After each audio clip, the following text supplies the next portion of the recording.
Hello नमस्कार, कसे आहात सर्व? मस्त आहात ना? मस्तच राहा सर्वांना. सर्वप्रथम श्री स्वामी समर्थ. तुम्हाला सर्वांना आजचा दिवस खूप छान आनंदाचा आणि आरोग्यदायी जाओ. तर सर्वात पहिला जो प्रश्न होता की ताई गार्डनचं काय केलंस, बाल्कनी गार्डनचं काय केलं? तर झाडं जिथे मी जाणार तिथे झाडं जाणारच जाणार.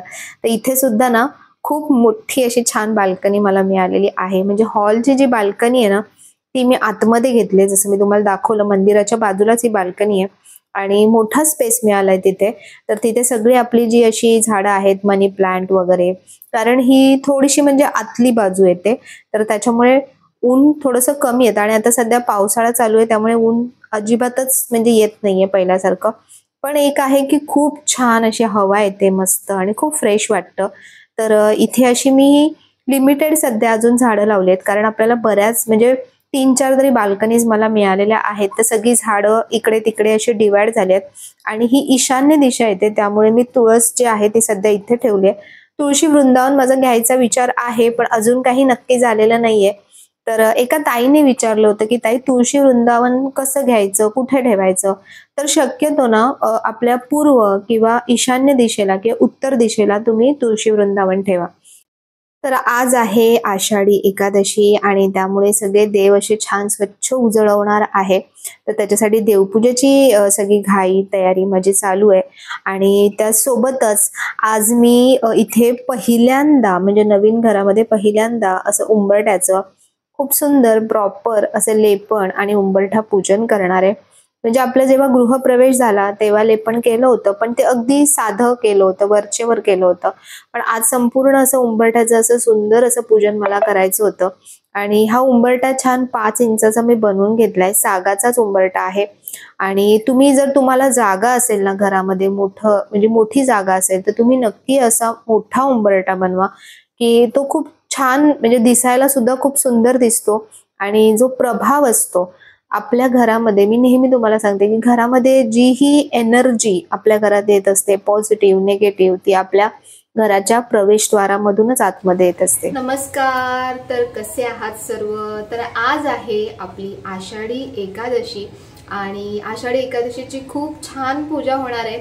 पण त्याआधी तुम्हाला सर्वांना खूप खूप खूप खूप धन्यवाद. खूप छान छान कमेंट्स, खूप मोठ्या मोठ्या, खूप मनापासून इतके चांगले चांगले आशीर्वाद, इतकं चांगलं प्रेम तुम्ही मला देताय ना, त्यासाठी तुमच्या सर्वांचं खूप खूप खूप धन्यवाद. आणि हे तुमचे आशीर्वाद प्रेम नेहमी असंच माझ्यासोबत असू द्या. तर आज तुम्ही म्हणाल की ताई आज अवतार असा साधा सुद्धा का दिसतो? तर तुम्हाला कळलं असेल की खूप थकवा आलाय आणि खूप धावपळ धावपळ झाली आहे सगळीकडे. इकडचं सामान तिकडे, तिकडचं इकडे, आणि बरेच तुमचे काय काय प्रश्न आहेत त्यांची उत्तरं मी हळूहळू तुम्हाला देईन.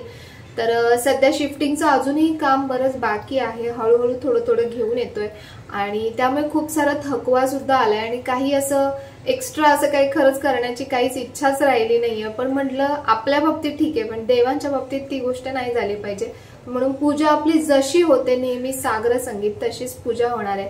तर पहिले मी हळदीचं लेपन केलंय पण हळदीचं लेपन सुकलंच नाहीये, कारण वातावरण असं थंड थंड वातावरण आहे त्यामुळे लेपन लवकर सुकत नाहीये. आणि मग लेपन सुकतंय तोपर्यंत मी माझी पहिले देवपूजा करून घेते आणि त्यानंतर मग उंबरठ्याचं म्हणजे उंबरठ्यावरती जी पण पूजा आहे ती मी करणार आहे. तर तुम्हाला आजच्या आषाढी एकादशीच्या खूप खूप शुभेच्छा.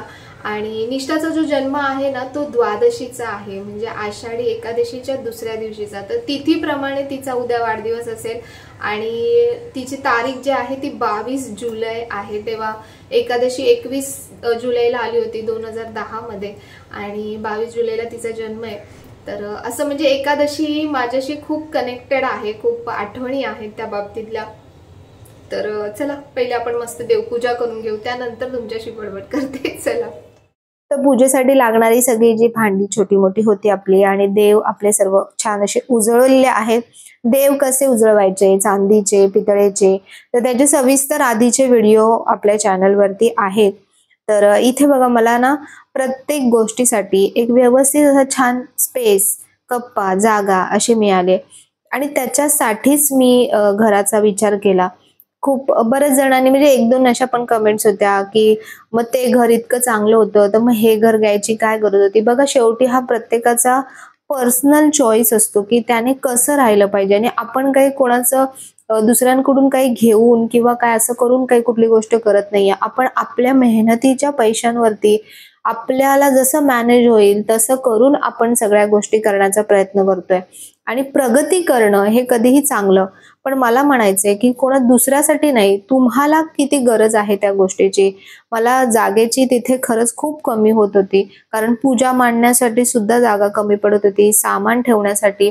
आता तुम्ही बघताय की वेगवेगळ्या प्रकारच्या पूजा असतात, तर पूजेमध्ये तसंच सामान सुद्धा वेगवेगळं लागतं. जे जुनं सामान आहे तेच तेच वापरलं तर पूजा तेवढ्या चांगल्या दिसणार नाहीत किंवा चांगल्या होणार नाहीत. आणि नवीन नवीन जसं काय ना काही येत राहतं ना, तर तसं मी काय काय नवीन नवीन वस्तू घेत राहते. मग त्या वस्तू व्यवस्थित ठेवण्यासाठी तशी जागा सुद्धा अवेलेबल असली पाहिजे. तिथे काय व्हायचं, जुनं घर तर माझं फेवरेट आवडतं आहेच, पण कधीही आपण तेच पकडून बसलो ना, तर आपण पुढे जाण्याचा कधीच विचार करू शकत नाही. माझं पण पहिलं असंच व्हायचं. मी पण खूप, जसं मागच्या व्हिडिओमध्ये मी तुम्हाला म्हटलं, की मला ते घर सोडवतच नव्हतं. पण आता जेव्हा मी इथे या घरामध्ये जेव्हा आले ना, तेव्हा मला कळतंय, की खरंच मोकळी जागा असणं, मोकळी हवा येणं, हे आपल्यासाठी खरंच किती महत्त्वाचं आहे. तिथे मी जेव्हा रात्री झोपायची आणि सकाळी जेव्हा उठायची ना, तर मला सगळं अंग दुखायचं किंवा असे बरेचसं अंग जड होणं, आजारपण वाटणं असं वाटायचं. पण आता इथे तसं वाटत नाही. इथे सकाळी उठल्यानंतर छान ताजी हवा येते. त्यामुळे आपल्याला छान फ्रेश वाटतं. कारण हवेमध्ये ऑक्सिजन लेव्हल जास्त असतो. आणि माझ्या जुन्या घरी काय झालं होतं, की तिन्ही चारी बाजूंनी बिल्डिंग झाल्या होत्या. आणि त्यामुळे तिथे हवा, ऊन या गोष्टींचा खूप अभाव होत होता. तर त्यामुळेच मी विचार केला होता, की म्हणजे आम्ही विचार केला, की आपण नवीन घर बघायला पाहिजे. कारण जागा खूप इथे आपल्याला कमी पडते सामानासाठी सुद्धा. परत बाकीच्या सुद्धा अशा बऱ्याच काय गोष्टी होत्या. असो, पण आता मी उंबरठ्याचं लेपन जे केलेलं होतं ते छान सुकलंय. आणि त्यानंतर आता मस्त ह्याच्यावर आज अशी म्हणजे पूर्ण अशी रांगोळी काढणार आहे छान. बघा, मी तुम्हाला नेहमी जसं म्हणत असते, की फक्त सेवा केल्याने सगळ्या गोष्टी होत नाहीत. तुमच्या दैनंदिन जीवनामध्ये, तुमच्या घरामध्ये तुम्ही वातावरण कसं ठेवता, घरामध्ये किती पॉझिटिव्हिटी ठेवता, ह्या गोष्टी खूप खूप खूप महत्त्वाच्या असतात तुमच्या प्रगतीसाठी. आणि प्रगती म्हणजे फक्त पैसाच नाही, तुमचं मानसिक सुख, समाधान, शांती. तुमच्या घरात खूप पैसा असेल, पण खूप कटकटही असेल, एकमेकांमध्ये पटत नसेल, वादविवाद होत असेल, तर मला सांगा, असा पैसा काय कामाचा आहे? त्यापेक्षा पैसा जरी कमी असला, पण एकमेकांमध्ये प्रेम असलं, एकमेकांमध्ये सुसंवाद असले, घरात छान पॉझिटिव्हिटी असली, तर त्या घरामध्ये लक्ष्मीही नांदायला सुरुवात करते. तर म्हणून आपल्या घरात काय काय गोष्टी मला कशा काही चांगल्या करता येतील, ह्याचा विचार आपण नेहमी करत राहायचं. आणि देवाचं म्हणजे ह्या ज्या गोष्टी आपण करतो ना, या गोष्टी कधीच वाया जात नाहीत. आणि ह्या गोष्टी केल्या तर मला असं काही मिळेल, तर मला तसं काय मिळेल, असा विचार करून कधीही करू नका. मला फक्त आवडतं, मला याच्यामध्ये माझं मन समाधानी होतं, मला शांतता मिळते. ही गोष्ट विचार करून जर तुम्ही केलत ना, तर जी तुम्ही गोष्ट करताय ना, त्याचा खूप चांगला प्रभाव तुम्हाला तुमच्या घरात आपोआपच बघायला मिळतो. आणि त्यातलं सगळ्यात जे बेस्ट मी तुम्हाला गोष्ट बोलेन ना, ती असते ही उंबरठा पूजन. कारण हे आपल्या घरातलं ना मुख्य असं हे ऊर्जा स्तोत्र आहे, की जिथून सर्व पॉझिटिव्ह एनर्जी आपल्या घरामध्ये प्रवेश करत असते. आणि त्या उंबरठ्याला तुम्ही जेवढा मान सन्मान द्याल, त्याचा जेवढा आदर कराल ना, तेवढा तो उंबरठा तुमच्या घरासाठी खूप खूप लाभदायक ठरतो. ही खूप खरी गोष्ट आहे. आणि ही फक्त मी तुम्हाला वाचिक सांगत नाहीये, तर हा मी माझा स्वतःचा अनुभव आहे उंबरठ्याच्या बाबतीतला, आणि तोच मी तुम्हाला सांगते. तुमच्या घराला जर उंबरा नसेल, तर उंबरा लावून घ्या आणि शक्यतो अशा प्रकारे लाकडीच उंबरठा लावा. बघा, घरामध्ये जेव्हा उंबरठ्याचं अशा प्रकारे पूजन होतं ना, तेव्हा कुठलीही व्यक्ती, अनोळखीही व्यक्ती जेव्हा तुमच्या घरात येते, दरवाजातच जेव्हा उभी राहते, ते बघूनच त्यांचं मन इतकं प्रसन्न होऊन जातं ना, की त्यांच्या मनातले जे पण वाईट विचार असतील किंवा कुठलेही नेगेटिव्ह विचार असतील, तर ते तिथेच निघून जातील. आणि तरीही कोणी नेगेटिव्ह विचार करत असेल, तर त्याचा सुद्धा प्रभाव या गोष्टींमुळे कमी होतो. तुम्ही बघत असाल की दाक्षिणात्य भागामध्ये म्हणजे साऊथ इंडियन लोकांमध्ये हे खूप ट्रेडिशन खूप जपलं जातं. म्हणजे दरवाजाची पूजा किंवा उंबरट्याची पूजा, हळदीचं लेपन हे सगळं त्यांचं नित्यनेमाचा भाग असतो. आणि खरंच आहे, ही गोष्ट खूप सुखावक आहे. जेव्हा तुम्हाला सवय लागते ना या उंबरट्याच्या लेपनाची, उंबरट्याच्या पूजनाची, तर तुम्हाला अजिबात करमणार नाही आणि तुम्हाला खूप सवय लागेल याची खूप छान. आणि येणाऱ्या जाणाऱ्यांना सुद्धा ते बघायची सवय लागते. तर जरी मी तर म्हणेन, जरी मी झोपडीत राहीन, जरी मी फ्लॅटमध्ये राहीन किंवा जरी मी बंगल्यामध्ये राहीन, तरी मी ही गोष्ट आयुष्यात कधीच सोडणार नाही. घराच्या बाबतीतल्या बऱ्याचशा गोष्टी मी तुमच्यासोबत शेअर करणार आहे, पण हळूहळू करणार आहे. जसं जसं हळूहळू एक एक गोष्ट होत जाते ना, तशी तशी मी तुमच्यासोबत शेअर करेन. कारण अजून मी फक्त बेसिक कामच घरामध्ये केलेलं आहे. बाकी अजून बऱ्याचशा गोष्टी माझ्या बाकी आहेत. तर त्या जसं जशा होतील तसं तसं हळूहळू तुम्हाला त्या गोष्टी दिसत जातील. तर आता मी उंबरठ्याला बघा हे कुंकवाचे टिक्के लावते. खूप सुंदर दिसतात. हळद आणि कुंकवाचं जे हे कॉम्बिनेशन आहे ना, ते खरंच खूप सुंदर वाटतं आणि खूप पवित्र वाटतं. आणि जेव्हा तुमच्या उंबरामध्ये दिवा लागतो, धूप लागतो, अगरबत्ती लागते, तेव्हा बघा तुमच्या मुख्य द्वाराचं जे म्हणजे एक म्हणतात ना आकर्षण, ते खूप वेगळंच वाटतं. आणि त्यामध्ये हळदीच्या लेपनावरती अशा प्रकारे जेव्हा गुलाबाच्या पाकळ्या ठेवताना आणखीन सुंदर दिसतं.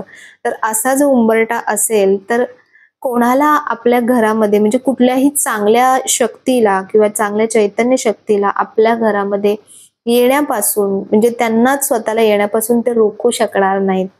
पूर्वीच्या काळी बघा उंबरठ्याच्या वरती जे शिक्के असायचे म्हणजे नाणी असायची, तर ती नाणी ते लोक ठोकून ठेवायचे. कारण त्यांना तेवढं तेव्हा माहिती नव्हतं की आतमध्ये अशा प्रकारच्या गोष्टी आपल्याला घालता येतील किंवा काय, म्हणून ते डायरेक्ट उंबरठ्याच्या वरती ठोकून द्यायचे.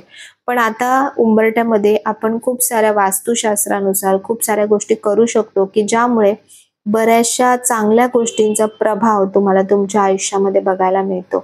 तर उंबरठ्याची पूजा तर झाली. त्यानंतर मग हे जे दरवाजाला मी तिथे ही जी तोरणं लावली होती ना, ती मी आणलेत आणि तीही इथे लावणार आहे. तर त्यामुळे आणखीन आपला जो मुख्य दरवाजा आहे ना, तो आणखीन खूप सुशोभित आणि छान वाटतो. तर हे जे तोरण तुम्हाला दिसतं आहे, तर जर त्या ताई बघत असतील ना, तर त्या ताईंनी ओळखलं असेल. एका ताईंनी दहिवडकर दादांकडे मला हे तोरण दिलं होतं, खूप महिन्याआधी दिलं होतं. त्या ताईंचं नाव आहे शिल्पा शेलार आणि त्यांनी चेंबूरला राहतात. त्या चेंबूरवरून त्यांनी दादांकडे हे तोरण आणून दिलं होतं. आणि माझ्या नवीन घरामध्ये बघा ताई, मी तुमचं तोरण लावलेलं आहे.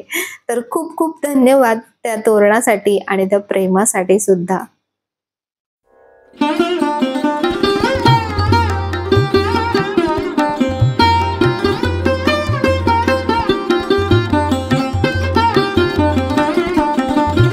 तर देव सगळे उजळवलेत, स्वच्छ केले, मंदिर अगदी छान आपलं स्वच्छ झालंय. आणि त्यानंतर देवांना आज छान पांढरी वस्त्र मी घातलेले आहेत एकादशीच्या दिवशी.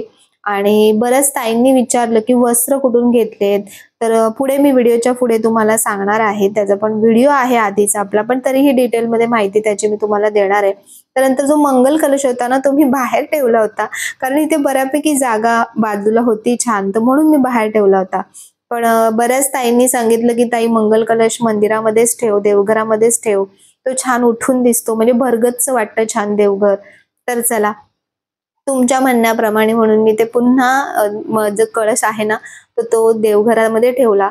आणि एक गोष्ट तुम्हाला सांगते की आज सकाळी, म्हणजे हा कालचा व्हिडिओ आहे, पण आज गुरुवारची जेव्हा मी पूजा करत होती तेव्हा सकाळी मी बघितलं तर आपल्या कलशाला छान असं कोंब आलेला आहे. आणि तो आजच दिसलाय मला, एवढ्या दिवसात दिसला नव्हता. म्हणजे या आधी सुद्धा कोंब आले होते कलशाला, पण या घरामध्ये आल्या आल्या पहिल्यांदा कलशाला असा कोंब आलेला दिसला.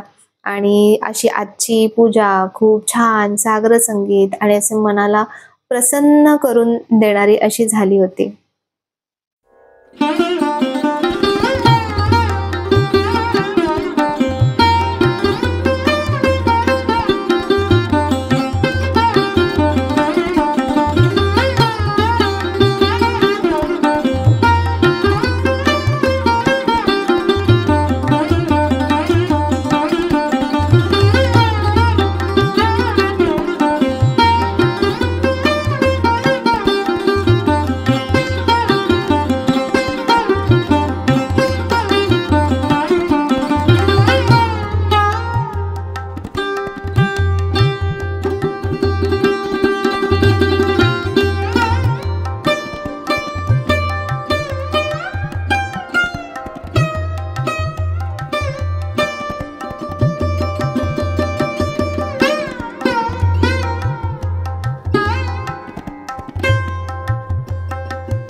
तर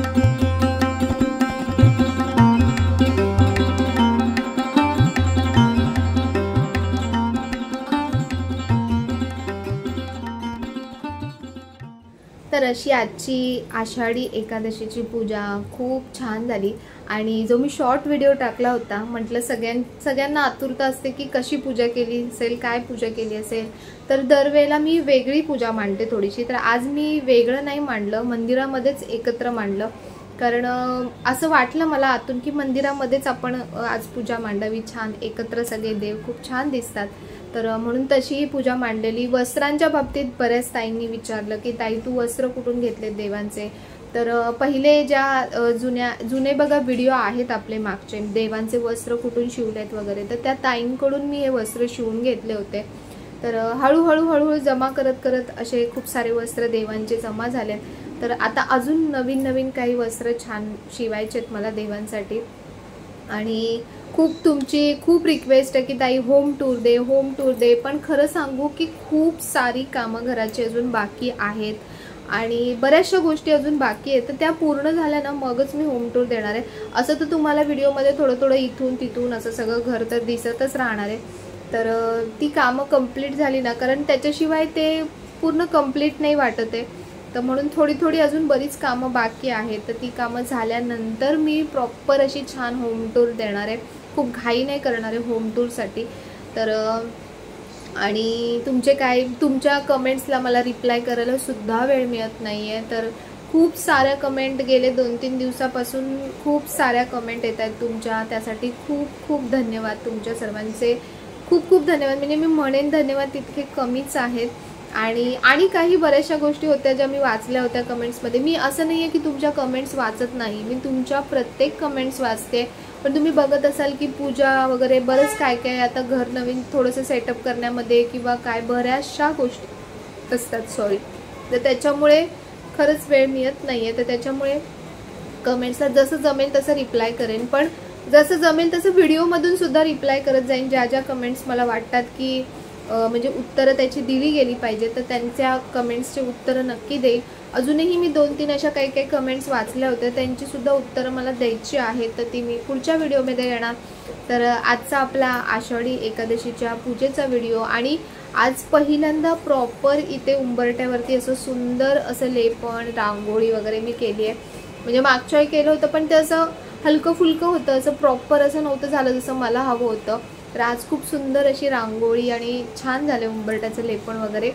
तर असंच आपलं आता पूजा काही ना काही छान चालू राहतील. मेन मी तुम्हाला म्हटलं ना की या घराचा घेण्याचा जो उद्देश होता माझा तर तो देवघरासाठी होता. की देवघरासाठी मला अशी छान प्रशस्त जागा हवी होती आणि स्वामींनी ती इच्छा पूर्ण केली. आणि बऱ्याच त्याच्यावरती मागच्या व्हिडिओवरती पण 1-2 अशा काही ना काही, म्हणजे बऱ्याच नाही 1-2च अशा काही ना काही कमेंट आहेत की त्यांनी काही प्रश्न विचारलेत. प्रश्न म्हणण्यापेक्षा की काहीतरी उगाचच बोलायचं असं बोललेले आहेत. तर त्यांना सुद्धा उत्तरं मी देणार आहे पुढच्या व्हिडिओजमध्ये. तर असो, जिथे चांगलं असतं तिथे वाईटही असतं, असं सगळ्या गोष्टी असतात. पण मला एक खूप आनंद होतो की तुम्ही सगळे माझ्यासोबत आहात ना, ते मला खूप महत्त्वाचं आहे. आणि मी नेहमी तुमच्यासोबत जे पण आहे ना ते प्रामाणिकपणे शेअर करत असते. मी असं काही मनात वेगळं आणि तुमच्यासमोर वेगळं असं कधीच करत नाही. कारण स्वामींनी तसं आपल्याला कधी शिकवलेलं नाही तसं करण्यासाठी. तर चला, तुम्हाला छान व्हिडिओ आता येतीलच नवीन. तर उंबरठ्याचा व्हिडिओ येणार आहे, त्यानंतर मंदिराचा प्रॉपर व्हिडिओ येणार आहे, त्यानंतर रोजचं रुटीन काही ना काही चालू असेल. तर तुम्हाला व्हिडिओ आवडत असतील तर व्हिडिओला लाईक करा, शेअर करा, सबस्क्राईब करा, कमेंट नक्की करा. पुन्हा भेटूया आपण अशाच नवीन व्हिडिओमध्ये. तोपर्यंत सर्वांना बाय आणि सर्वांना श्री स्वामी समर्थ.